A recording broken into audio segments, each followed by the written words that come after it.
Hello दोस्तों, कैसे हैं आप सब लोग। उम्मीद करता हूं काफी अच्छे होंगे। तो दोस्तों आज के इस वीडियो के अंदर हम रिव्यू करेंगे एक अपकमिंग आईपीओ जो कि 10 अगस्त से लेकर 14 अगस्त के बीच में ओपन रहेगा। टीवीएस सप्लाई चेन सॉल्यूशन का आईपीओ, जो कि एक बहुत बड़े ग्रुप टीवीएस ग्रुप का ही एक पार्ट है। मतलब करीब करीब 32 साल बाद टीवीएस ग्रुप की तरफ से कोई आईपीओ आ रहा है। तो इस वीडियो के अंदर हम पूरा रिव्यू करेंगे इस आईपीओ का और जानेंगे कि इस आईपीओ में हमें अप्लाई करना चाहिए या नहीं करना चाहिए। सबसे पहले हम इसका ग्रे मार्केट का प्रीमियम देखेंगे, इससे हमें लिस्टिंग गेन्स का अंदाजा हो जाएगा।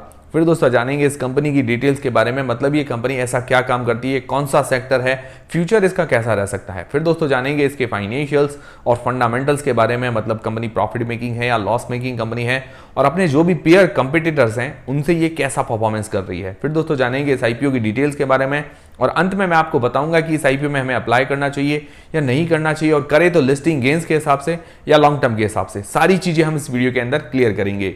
तो सबसे पहले दोस्तों इसके ग्रे मार्केट के प्रीमियम की अगर बात करें तो अभी इसका लेटेस्ट अगर ग्रे मार्केट का प्रीमियम देखें तो 20 रुपए पर शेयर, 20 रुपीज पर शेयर इसका ग्रे मार्केट का प्रीमियम चल रहा है। और ये करीब करीब 76 शेयर का लॉट है, तो करीबन 1520 रुपए हमें एक लॉट पर आज की तारीख में फायदा बता रहा है। परसेंटेज वाइज करीब करीब 10% जैसा ग्रे मार्केट का प्रीमियम है।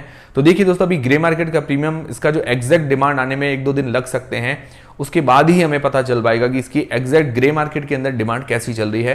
पर अभी 10% के आसपास है, तो थोड़ी कम नजर आ रही है। और बाकी दोस्तों मैं आपको डेली अपडेट देता रहता हूं सब्सक्रिप्शन और ग्रे मार्केट के प्रीमियम कर, तो हमसे जुड़े रहिए। बेल आइकन पर जरूर दबा के रख लीजिए और टेलीग्राम चैनल को जरूर ज्वाइन कीजिए ताकि छोटा मोटा अपडेट मिलता रहे। और आज मैंने कॉनकॉर्ड आईपीओ पर भी टेलीग्राम पर अपडेट दे दिया था। फिर दोस्तों जानते हैं इस कंपनी की डिटेल्स के बारे में। तो इस कंपनी का नाम है TVS supply chain and management. जैसा कि आपको वो नाम से ही पता चल रहा है, इसका काम है सप्लाई चेन एंड मैनेजमेंट का। जैसे कोई भी प्रोडक्ट हम खरीदने जाते हैं मार्केट के अंदर, तो हमारे हाथ में जो प्रोडक्ट आता है वो एंड प्रोडक्ट होता है। तो इस प्रोडक्ट को हमारे हाथ में आने तक पूरा सप्लाई चेन लगता है। तो मैं आपको शॉर्ट एंड सिंपल भाषा में समझा देता हूं। तो जैसे मान लो कोई प्रोडक्ट है, जैसे कोई नहाने का साबुन, मतलब सॉप है, जैसे पेयर साबुन कह सकते हैं या कोई लक्स का साबुन कह सकते हैं। तो हम जब खरीदते हैं मॉल या शॉप से खरीदते हैं, हमारे हाथ में जो प्रोडक्ट होता है वो पूरा पैक हुआ होता है। मतलब पेयर्स का साबुन देखिए तो एक डब्बे में पैक हुआ होता है, या कोई और साबुन देखिए तो पन्नी मतलब कागज के अंदर पैक हुआ होता है। मतलब वो एंड प्रोडक्ट है हमारे पास। तो जहां से हमने इसको खरीदा है, मतलब शॉप या मॉल से खरीदा है, तो वहां तक आने में पूरा सप्लाई चेन काम करता है। तो साबुन जो है हमारे हाथ में आने से पहले शॉप पर आया है, शॉप पे आने से पहले सप्लायर के पास आया होगा, सप्लायर के पास आने से पहले जो है मैन्युफैक्चरर ने क्या है कि स्टोरेज के अंदर इसको भिजवाया होगा, स्टोरेज में आने से पहले क्या है कि मैन्युफैक्चरर ने इसको मैन्युफैक्चर किया होगा। और मैन्युफैक्चर कैसे किया होगा, रॉ मटेरियल आया होगा, कच्चा रॉ मटेरियल, वहां से इसको मैन्युफैक्चर किया होगा। फिर उसके बाद क्या कि मैन्युफैक्चर करके इसकी पैकेजिंग की होगी, उसके बाद क्या है कि आगे भेजा होगा। तो इस तरह से पूरा सप्लाई चेन काम करता है। उसके बाद में हमारे पास कोई भी प्रोडक्ट आता है, तो टीवीएस सप्लाई चेन का इस पूरे सप्लाई चेन और मैनेजमेंट का काम है। तो इसकी कोई भी कंपनी या कस्टमर्स होते हैं, उनको ये पूरा सप्लाई चेन का सर्विस प्रोवाइड करवाती है, जिसके अंदर बाय रोड जैसे ट्रक्स वगैरह के अंदर सप्लाई होती है, बाय ओशियन मतलब समुद्र के अंदर शिप वगैरह से सप्लाई होती है, बाय एयर मतलब जो भी हवाई जहाज वगैरह जाते हैं वहां से ये चीजें सप्लाई हो जाती है। जहां का कस्टमर, कोई भी कंट्री का कस्टमर, वहां सब जगह ये अपनी सर्विस प्रोवाइड करवाती है। और इंडिया के अलावा भी करीब करीब 25 से 30 कंट्रीज में इसकी सर्विस प्रोवाइड करवाती है। उसके कस्टमर्स काफी बड़े बड़े हैं, जिसके अंदर फॉर्चून 500 जो कंपनीज होती है, उस फॉर्चून 500 की 72 कंपनीज को अपनी सर्विस प्रोवाइड करवाती है, मतलब इसकी कस्टमर्स हैं। जिसके अंदर अगर बात करें तो ऑटोमोटिव सेक्टर, जैसे ये मोटर्स वाली कोई भी कंपनियां, टीवीएस मोटर्स है, बजाज है, हीरो मोटोकॉर्प, इस तरह की कंपनियां, और उसके अलावा डिफेंस सेक्टर की companies, FMCG companies, e commerce companies, Flipkart जैसी कंपनीज, रेल, और उसके अलावा इंटरनेशनल ऑर्गेनाइजेशंस हैं, गवर्नमेंट डिपार्टमेंट्स हैं, छोटी मोटी कंपनीज या बिजनेस वाले हैं, वो सभी इसकी सर्विस लेते हैं। जिसके कुछ इसके मुख्य कस्टमर्स की बात करें तो सोनी इंडिया है, टीवीएस मोटर्स इसका खुद का है, hyundai है, हिताची है, Ashok Leyland, Panasonic, hero MotoCorp, ये इसके कुछ मुख्य कस्टमर्स हैं। और भी इसके काफी सारे कस्टमर्स हैं इंडिया के अंदर और इंडिया के बाहर भी। इंडिया से जो रेवेन्यू जनरेट होता है करीब करीब 30% का, और इंडिया के बाहर से जो रेवेन्यू जनरेट होता है यूरोप, अमेरिका वगैरह से करीबन 70% का। और ये सप्लाई चेन के अंदर इंडिया की लीडिंग कंपनी है, मतलब काफी बड़ी कंपनी है सप्लाई चेन के अंदर, और टीवीएस ग्रुप का ही पार्ट है। टीवीएस इसका प्रमोटर, काफी अच्छा प्रमोटर है, और FY22 में करीबन 10,000 से भी ज्यादा कस्टमर्स को अपनी सर्विस दे चुका है। तो अब सिंपल भाषा में आपको समझ में आ गया होगा कि मतलब ये क्या काम करती है। सप्लाई चेन का पूरा काम होता है। इसके अंदर क्या है कि जो भी मैन्युफैक्चरर है उसके पास भी रॉ मटेरियल आना और शॉप तक पूरी सारी चीजों का जो काम होता है, बीच में पूरी सप्लाई चेन होती है, वो इसका काम करती है। मतलब सबको प्रोडक्ट जो है डिलीवर होते जाते हैं, उनका भी चार्ज लेती है। जिसके अंदर बाय एयर मतलब हवाई जहाज से, शिप से और रोड से अपनी सारी ये सप्लाई वगैरह करती है। जिसके अंदर स्टोरेज भी है, इनके पास वेयर हाउसेस भी है, फिर ट्रांसपोर्टेशन भी है। तो सिंपल भाषा में आपको समझ में आ गया होगा कि ये कंपनी क्या काम करती है। अगर समझ में आया है तो वीडियो को एक लाइक जरूर करें, इससे हमें काफी मोटिवेशन मिलता है ऐसे आसान भाषा में वीडियोस बनाने का। तो कंपनी का काम बढ़िया है, सदाबहार काम है। पर दोस्तों इसके फाइनेंशियल्स वगैरह भी देख लेते हैं। तो दोस्तों अगर इसके फाइनेंशियल्स देखें तो 2020 से लेकर 2023 तक इसके फाइनेंशियल्स दिए गए हैं। तो इसके एसेट्स अगर देखें तो एसेट्स में कोई खास ग्रोथ नहीं देखने को मिल रही है 2020 से 2023 के अंदर, और FY21 के अंदर थोड़ा डिक्लाइन भी हुए हैं इसके एसेट्स।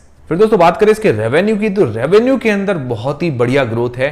फाइनेंशियल्स के अंदर अगर देखिए तो रेवेन्यू के अंदर इसकी बहुत बढ़िया ग्रोथ चल रही है साल दर साल। और रेवेन्यू जनरेशन के मामले में, रेवेन्यू ग्रोथ के मामले में इंडिया की ये लीडिंग कंपनी है सप्लाई चेन सेक्टर के अंदर। तो FY23 के अंदर जो इसका रेवेन्यू है 10,311 करोड़ रुपए का। फिर दोस्तों प्रॉफिट आफ्टर टैक्स की बात करें तो लगातार ये लॉस मेकिंग कंपनी है। मुझे तो ऐसा लग रहा है कि इतने साल पुरानी कंपनी है और लगातार लॉस कैसे जनरेट कर रही है। इसको प्रॉफिट के अंदर तो आना चाहिए। और ये आईपीओ लेके आ रही है, तो आईपीओ लाने से ठीक पहले ही थोड़ा इसको प्रॉफिट हो गया। करीबन 40 करोड़ रुपए के आसपास का प्रॉफिट है।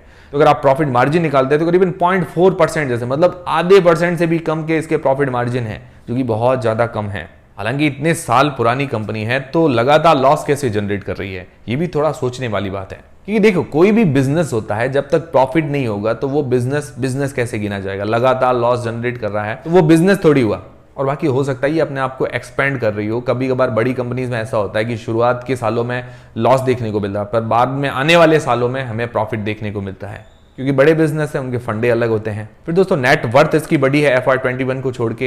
इसके हाथ में रिजर्व कैश है 774 करोड़ रुपए के, और उसके ऊपर जो बोरोइंग्स है आज की तारीख में 1989 करोड़ रुपए की, करीबन 2000 करोड़ रुपए की बोरोइंग्स है। इसके ऊपर बोरोइंग्स मतलब डेब्ट काफी ज्यादा है। और आईपीओ से जो पैसे जुटाएगी 600 करोड़ रुपए, उसके अंदर 525 करोड़ रुपए इसकी डेब्ट चुकाने के अंदर काम आएंगे। तो 525 करोड़ रुपए वो डेब्ट चुकाने के अंदर, और उसके अलावा 700 करोड़ रुपए के आसपास का इसका रिजर्व कैश भी मिला दें तो भी इसके ऊपर डेप्ट रह जाएगा। मतलब डेप्ट काफी ज्यादा है। तो अगर इसके फाइनेंशियल देखें तो फाइनेंशियली ये कंपनी जो है वीक नजर आ रही है, मतलब कमजोर कंपनी है फाइनेंशियली। दोस्तों इसकी ROE 5% से कम है, ROC करीबन 7% की है, और रिटर्न ऑन नेटवर्थ भी करीबन 5% की है, जो कि बहुत ज्यादा कम है। मिनिमम 15% हो तो वो कंपनी अच्छी मानी जाती है। और इसका EPS सिर्फ 1.04 रुपीज का है, तो बहुत कम है, क्योंकि लगातार लॉस जनरेट करी। और इस साल जो प्रॉफिट हुआ है वो भी बहुत कम है, सिर्फ 0.4%, मतलब आधा % से भी कम। दोस्तों इसका प्राइस टू अर्निंग्स रेशियो, मतलब इसका जो प्रॉफिट कम हुआ है, अर्निंग्स पर शेयर कम है, इस कारण जो इसका प्राइस टू अर्निंग्स रेशियो ज्यादा नजर आ रहा है। करीबन 193 का इसका प्राइस टू अर्निंग्स रेशियो नजर आ रहा है। बाकी जो इसके पेयर कंपटीटर्स हैं उनसे देखा जाए तो महंगी वैल्यूएशंस है। और अगर उनका पी देखे तो करीबन 40-45 के आसपास का, मतलब जो भी इसके इंडस्ट्री की शेयर हैं उनका 40 से 45 के आसपास का पी है।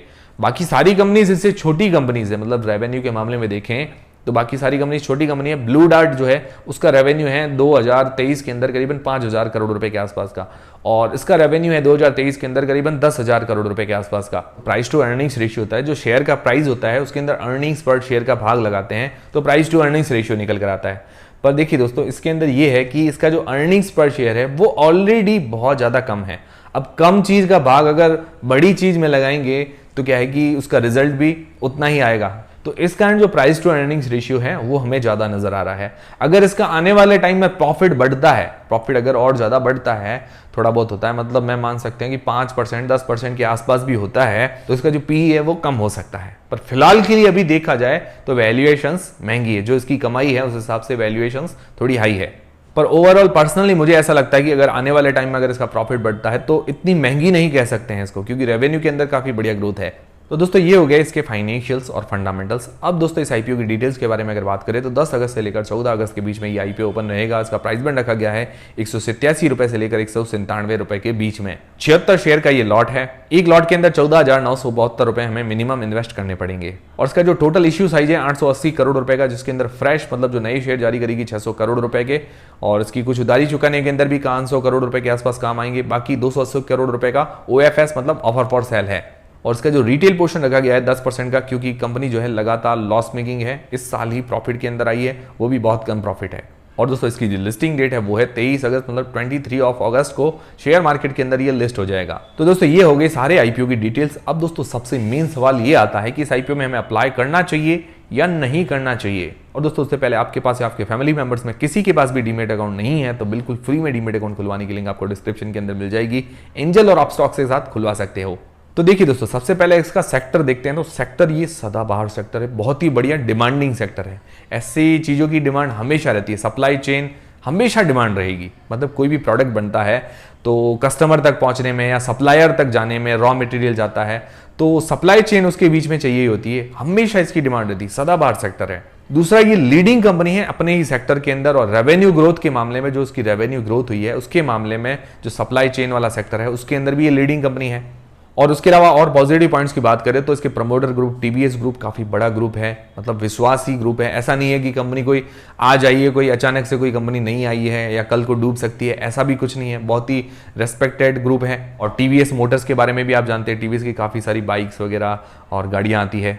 प्रमोटर ग्रुप अच्छा है, 32 साल बाद टीवीएस ग्रुप का कोई आईपीओ भी आ रहा है। तो ये सारे कुछ इसके पॉजिटिव पॉइंट्स है। अब नेगेटिव पॉइंट्स क्या है? नेगेटिव पॉइंट ये है कि कंपनी का रेवेन्यू के अंदर ग्रोथ काफी अच्छी है, पर लगातार क्या है कि ये लॉस जनरेट कर रही थी। मतलब इतने साल पुरानी कंपनी है, लगातार लॉस जनरेट कर रही है, तो ये थोड़ा सोचने वाली बात है। और आईपीओ आया, आईपीओ से जस्ट पहले ये प्रॉफिट के अंदर आ गए। प्रॉफिट भी कुछ ज्यादा नहीं है, सिर्फ 0.4%, मतलब आधा % से भी कम का प्रॉफिट है। और वैसे मैंने काफी कंपनीज में ऐसा देखा है कि कभी कभार ऐसा होता है कि कंपनियां जो इनिशियल स्टेज के अंदर तो क्या है कि लॉस जनरेट करती है, पर बाद में धीरे धीरे करके प्रॉफिट के अंदर आती है। पर इस कंपनी को भी काफी साल हो गए, इनिशियल स्टेज के अंदर तो ये कंपनी नहीं है। तो एज सच मुझे कोई ज्यादा नेगेटिव पॉइंट्स नजर नहीं आए, सिर्फ यही नेगेटिव पॉइंट नजर आया कि कंपनी जो है प्रॉफिट के अंदर होनी चाहिए और प्रॉफिट मार्जिन भी 5 से 10% के बीच में होना चाहिए। कोई भी कंपनी चला रहे हैं तो इतना प्रॉफिट मार्जिन तो होना चाहिए, लगातार लॉस क्यों जनरेट कर रही है। इसके अलावा मुझे कोई ज्यादा नेगेटिव पॉइंट्स नजर नहीं आए हैं। और प्रॉफिट कम है, इसका अर्निंग्स पर शेयर कम है, इसका जो पी वो ज्यादा नजर आ रहा है, मतलब प्राइस टू अर्निंग्स रेशियो ज्यादा नजर आ रहा है, वैल्यूएशंस महंगी नजर आ रही है।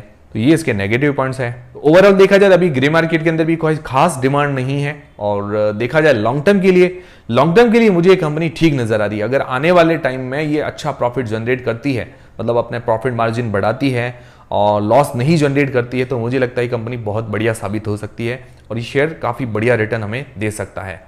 और बाकी दोस्तों अभी मेरा कोई अप्लाई करना नहीं करने का कोई डिसीजन नहीं है। अभी मार्केट सेंटीमेंट हमें देखना चाहिए, मार्केट की डिमांड देखनी चाहिए कि आने वाले टाइम में डिमांड कैसी रहती है, इसकी एंकर लिस्ट कैसी आती है, ये सबसे मेन इंपॉर्टेंट बात होगी। एंकर लिस्ट आने के बाद हमें सारी चीजें और क्लियर हो जाएगी कि कौन से बड़े बड़े एंकर इन्वेस्टर्स जो है इसके अंदर इंटरेस्ट ले रहे हैं।